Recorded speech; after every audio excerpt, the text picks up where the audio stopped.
Hi guys, BellaDonna Black here, and here are 5 true creepy Craigslist stories. So, turn off the lights, get comfortable, and let's begin. In 2009, Philip Markov earned a name for himself as the Craigslist Killer after he murdered a masseuse he had met on Craigslist. But although Markov might be the most famous Craigslist murderer, he's definitely not the only one. From deranged serial killers to burglaries gone horribly wrong, these stories will make you think twice the next time you're looking for a quick online deal.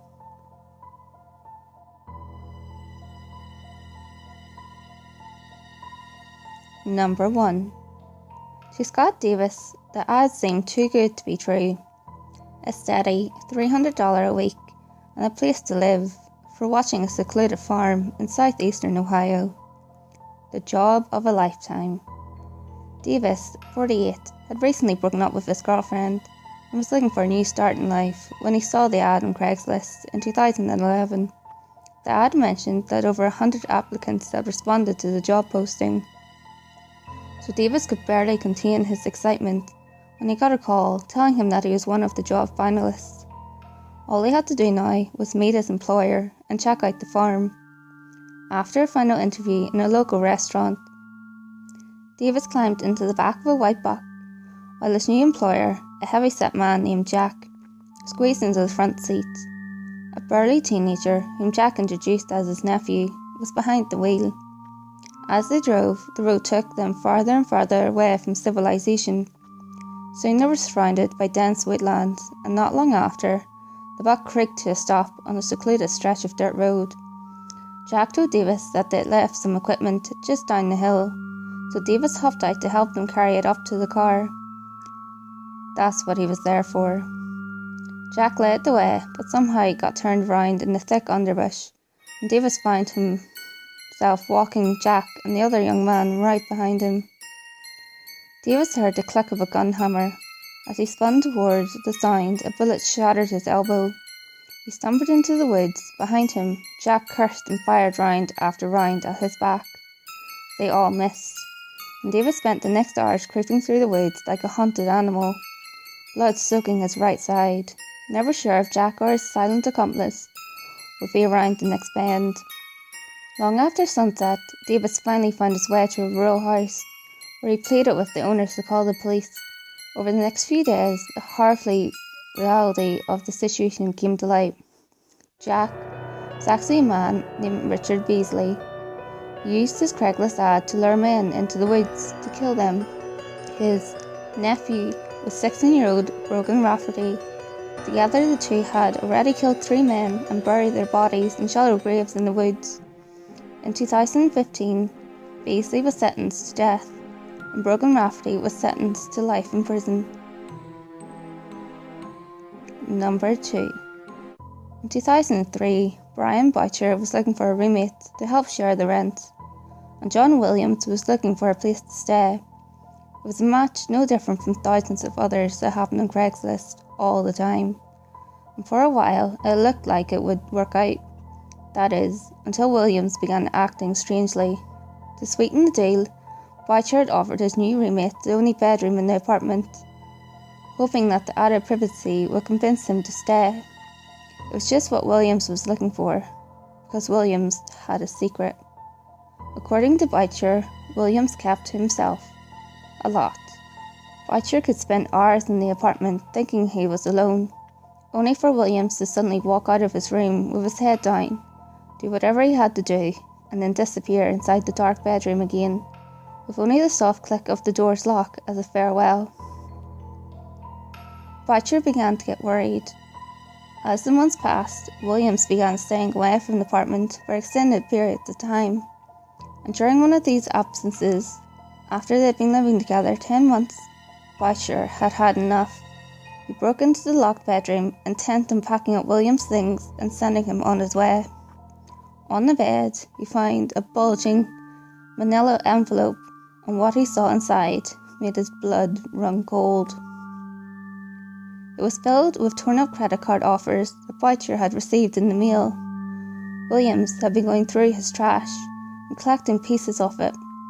Along with the shredded mail was a sheet of notebook paper with the names and addresses of Boucher's family members, including creepy personal details, like Data's parents had been married. On another sheet of paper was Boucher's credit card information and the passwords to many of the websites he used. It was like a bizarre file on Boucher's private life. Then, Boucher found a diary, and at the end of one of the entries, he found a chilling sentence.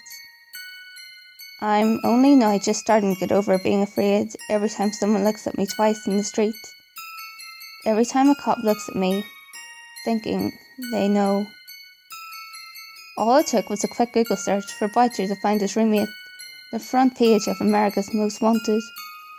Months earlier, Williams, real name Dino Lawrence Smith, had pulled off a brazen jewel heist in San Francisco, making off with $10 million in diamonds. A call to the police revealed that Williams was already in custody.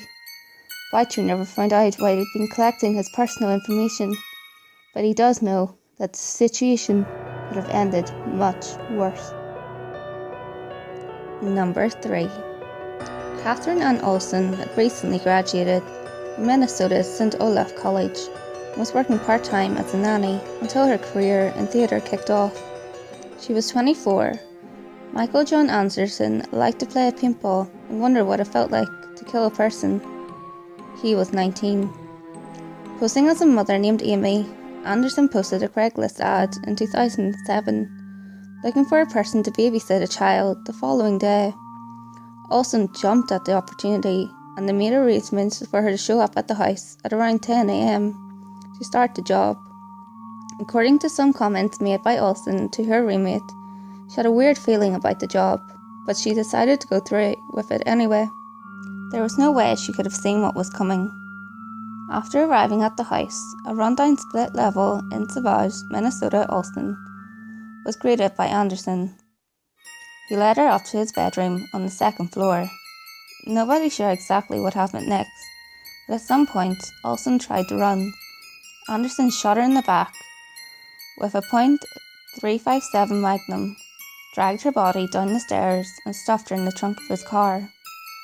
He abandoned the car a few blocks away. Then, in an attempt to destroy the evidence, Anderson crushed Olson's cell phone and wrapped it up in a bloody towel before dropping it into a public trash can. He apparently didn't realise that the towel had his name written on it in black marker. In 2009, Anderson was sentenced to life in prison without parole. Number 4. It's a saying as old as its time itself. Never hire a hooker on Craigslist, and never, ever pay in advance.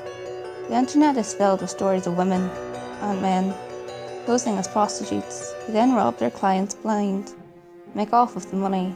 But those stories are nothing compared to the tragedy of 26-year-old Jennifer Papin. Papin was a prostitute working in Long Island who advertised her services on Craigslist. On March 24, 2010, she was contacted by 23-year-old Chad Johnson. Papin thought nothing of it, just another night and another job. For $80, she agreed to meet Johnson in his car and take care of their arrangement, but things didn't go as planned. Sometime during the rendezvous, Johnson asked for his money back. Papin refused, at which point Johnson got violent.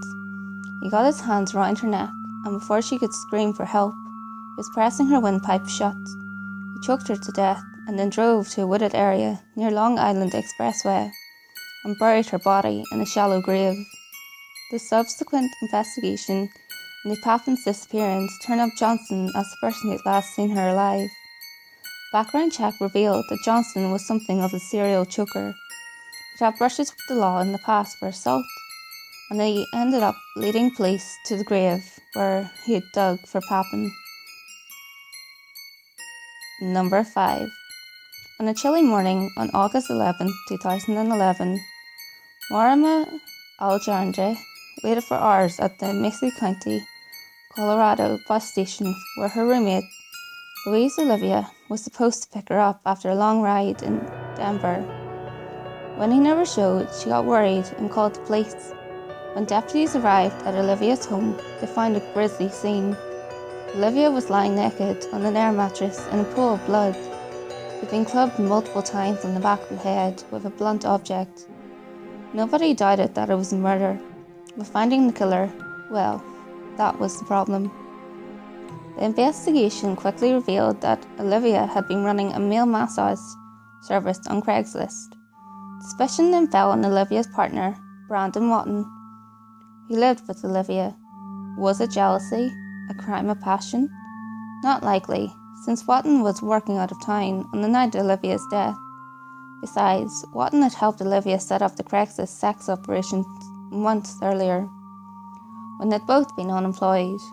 Investigators then turned to Craigslist records and email communications with the people from Olivia had seen, and that's where they found their answer.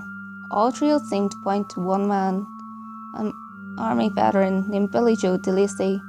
He'd apparently been Olivia's last customer before his death, but even that trail soon began to feel like more of a maze. Delacy first said he'd never gone over to Olivia's, then he admitted he had, but he'd left before they'd done anything. He then said he was paying rent at the time of the murder, while all his checks were dated after the killing.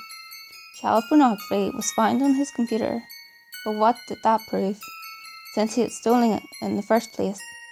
He said he couldn't talk to the police long because he was soon to be redeployed, but the army hadn't talked to him since 2008.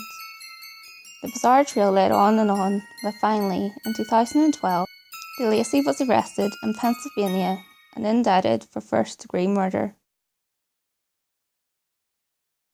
Hi guys, if you liked this video, give it a thumbs up, leave a comment below and subscribe to my channel. You can also check out my Facebook page and my Twitter. Both links will be found in the description below.